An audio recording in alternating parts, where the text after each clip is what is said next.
मी राम बालाजी पवार, राहणार निवगा, तालुका मुदखेड, जिल्हा नांदेड.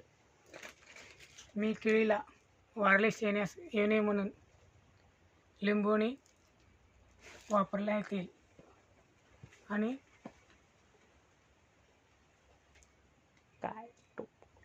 काय टू पावर वारलेला आहे. वायरलेस नष्ट झालेला आहे वायरलेस. आणि पेंदा बनण्यासाठी 60% वालं ड्रीप सीड सोडलेलं आहे 1800 केळीला.